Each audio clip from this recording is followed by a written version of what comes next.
Hey you guys, welcome back to my channel. Tamara here. Today I wanted to walk you through a really quick construction of the Shining Hour dress pattern for the 21-inch sissy doll. So this is what the actual cover ended up looking like, and I'm really pleased with the way that the dress turned out. Something that's really been nice for me is having an opportunity to doing these sewing tutorials has really given me a chance to evaluate and look at some of the instructions that I've put out in the past for patterns and find new and creative ways to make constructing the garments a little bit easier. So this original Shining Hour dress pattern was a design by Gary Fletcher, and I think he did a fantastic job. The problem with the instructions for me when I first took over the Fletcher Pattern Company in 2008 was that it required you to sew the sleeves in the round, which I always think is a really hard thing to do for smaller size dolls. And I found a way to do this construction a little bit easier with taking that step out. So if you've purchased this pattern in the past, I'm going to leave a link in the description below to the alternative way to actually construct the pattern. So I hope this is super useful and helpful to you, and I look forward to showing you these new steps. All right, so as we get started with construction of the Shining Hour dress, what we want to do is first identify the pattern pieces as you can see them right here. So the very first piece that we have, as you can see, is the front of the dress side back and side front, and then this is the actual back of the dress. Then we have the dress actual front bodice, the back of the bodice, the sleeve, and then actually a cuff. Once we get these pieces put together, we're going to have a beautiful 1940s inspired dress for our 21-inch sissy doll. So for the first step, what we're going to do is we're going to take the actual bodice front piece and we're just going to sew the back of the collar section together, both on the dress as well as on the lining pieces, which I've also cut out of the same fabric.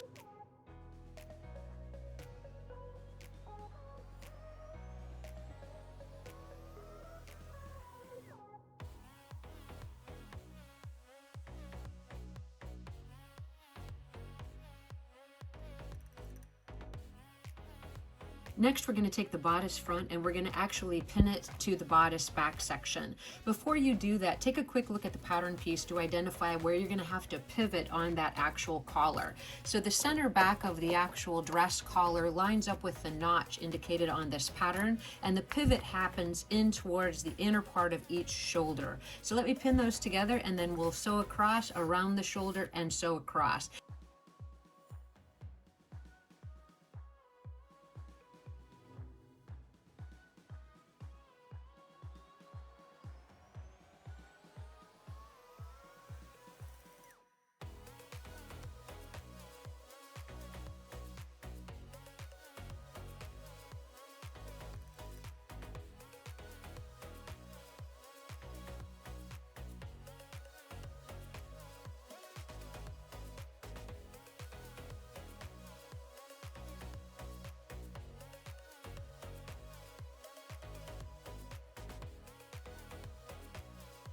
For the next step, we're actually just going to sew the bodice front and the bodice lining front together right there at the opening and around the collar edge.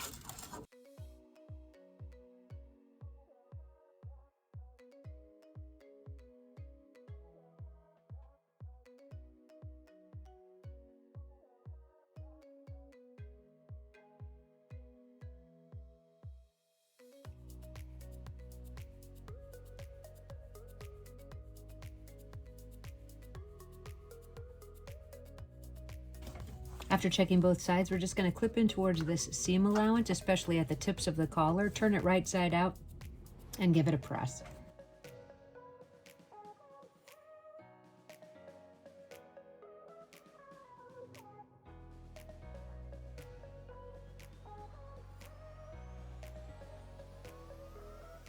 All right, so this is where we are so far with the actual construction of the bodice, and I think it's coming together quite well. The next step is going to be to run a gather stitch at the base of the back of the bodice as indicated on the pattern between the notches, and also at the front edge. So from this point on, I'm going to take this piece and actually treat it as one. So if it's easier for you, you could actually just base the two pieces together and then going forward, just treat it exactly as one piece.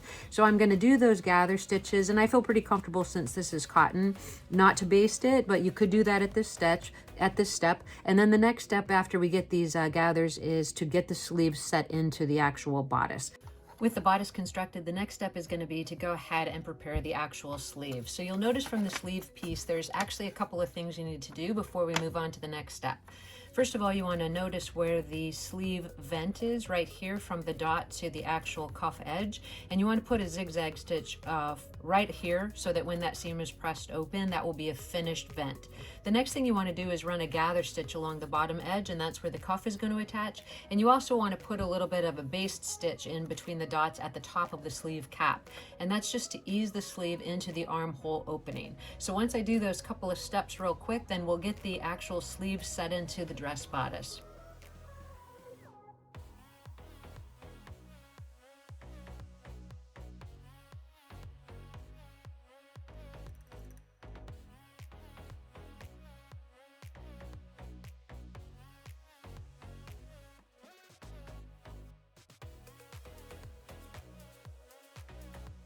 So for the next step, what we're going to do is just pull the baste stitch of the top of the sleeve cap just a little bit, and that's just to ease this in place. There is no gathers at the actual shoulder edge of the sleeve. We're going to put that with right sides together to the bodice and sew it in place.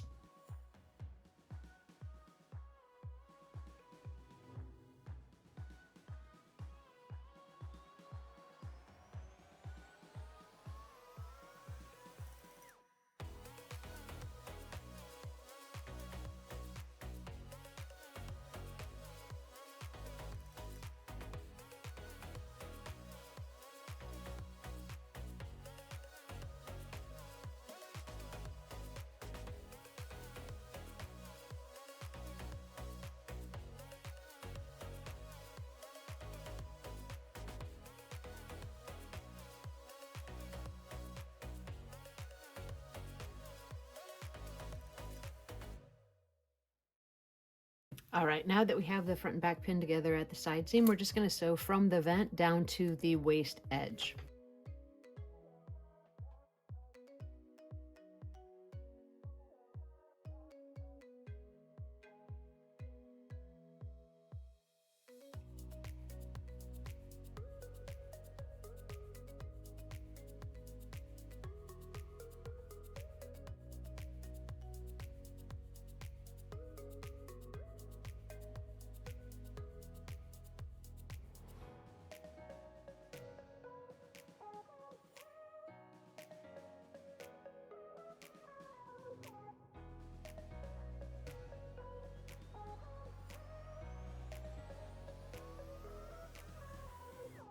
So here's our cuff, and all we're going to do is turn one edge, long edge, up 1/4 of an inch.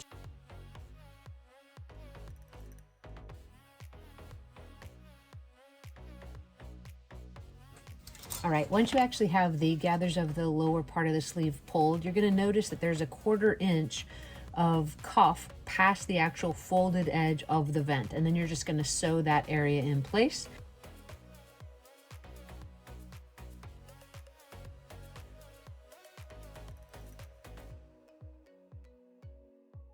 Now that we have the cuff sewn in place, you can see that the gathers are evenly distributed, which is good. And all we're going to do with that folded edge is we're going to turn it back onto itself right about where that seam is, and we're going to sew both the left and right back openings of the cuff to finish it. And that will line it up directly with the finished edge of the vent, which is turned back.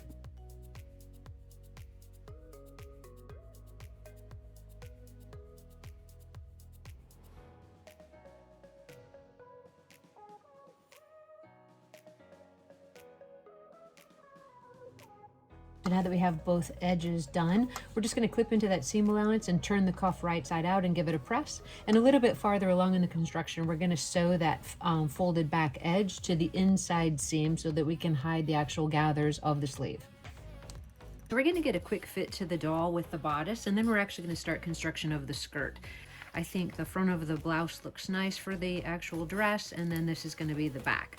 So we have the gathers pulled, but we're actually going to set those up with the skirt once we have the sections sewn together. So overall, I'm liking the way that the fit's coming together. So we're going to set our sissy aside, and we're going to actually start construction of the skirt, which is actually going to be easier than the actual bodice construction. So you're going to notice on that back section that there's going to be an inverted pleat. So the way we're going to create this is we're going to sew this one back back seam, and then we're actually going to press that with the pleat to the inside of the dress.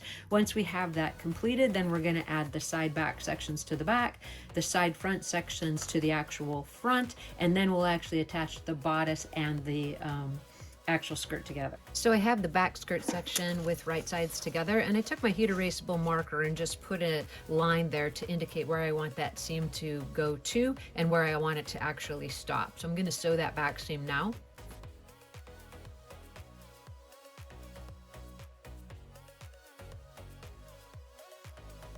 So once we have the seam there, when you open up the actual back of the dress, what you're going to do is just push that pleat in towards itself, and that's actually going to create the inverted pleat on the back. So I'm going to take it over to the ironing board and press that, and then get the sides, side back section sewn to the back section. Now that we have the back and the front of the skirt sections complete, what we're going to do is just sew them together at that actual side seam. So that's the next step over at the actual sewing machine.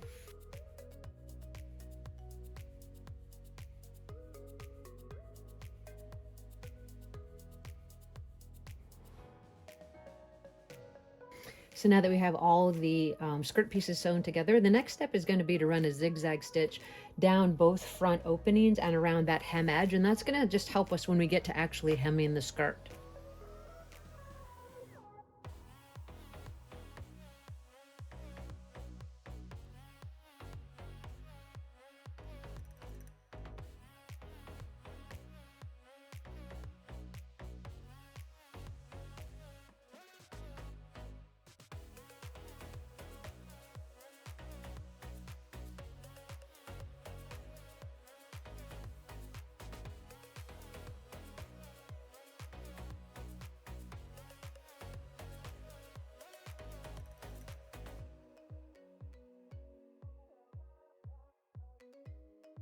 Now we have that zigzag stitch all the way around the entire skirt. So what we're going to do now is we're actually going to pin it with right sides together to the bodice, matching some of these seams, and then we'll get the bodice and the skirt sewn together. So we have the bodice actually pinned to the skirt, as you can see right here. And the things you want to notice is that there's a 1/2 inch overhang at each edge of the skirt past the finished bodice edge. We also match the side seams, and then we pull the gathers equally across the front of the bodice, the back of the bodice, and the other side to make sure that it lined up properly.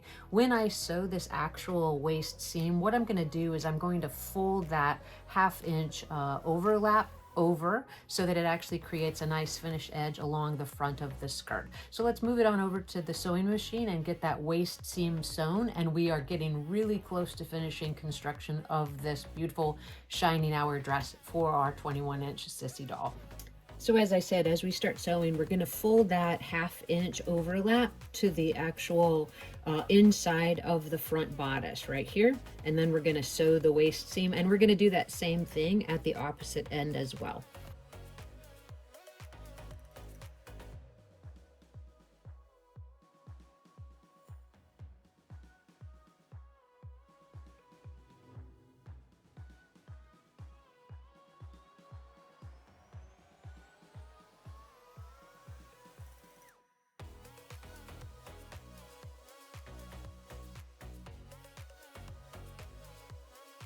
Now that we have the waist seam sewn, the thing that we really want to pay attention to here is just to check the back side to make sure our seams did line up.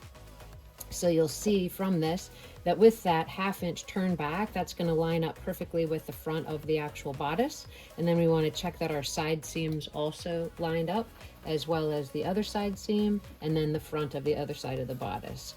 So now that we have that done, at this stage what you can do is you can trim in towards this seam allowance, and you can actually run a zigzag stitch along the edge to make that a more finished inner portion of the actual dress. So I'm going to do that now, trim into the seam allowance, and then run a zigzag stitch to finish that inner seam.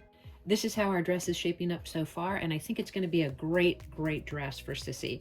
The last couple of steps that we need to take here is just to actually add the hemline to the actual dress. In this case, I'm just going to fold that front section back, run a 1/4 inch seam here, turn it up, and actually finish it by machine. And then the next few steps are going to be to hand finish the lining of the cuff to the actual seam, as well as add some decorative buttons and some snaps down the front. So once we get those last couple of tasks complete, then our actual dress is complete. So thank you so much for staying with me so far. Let me show you how to get those things quickly finished, and I'll give you some final pictures.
So this is it, and Sissy has arrived. I think she looks great in her Shining Hour dress. I hope you enjoy these construction steps and you'll give it a try if you already own the Shining Hour dress pattern for her or one of the other multiple dolls that we have the pattern for. I really appreciate you guys staying with me today and walking through these steps with me. I hope the information was useful to you. If you're liking the content of the videos, I encourage you to hit that subscribe and like button and share the videos with your friends, and I'll see you guys in the next video.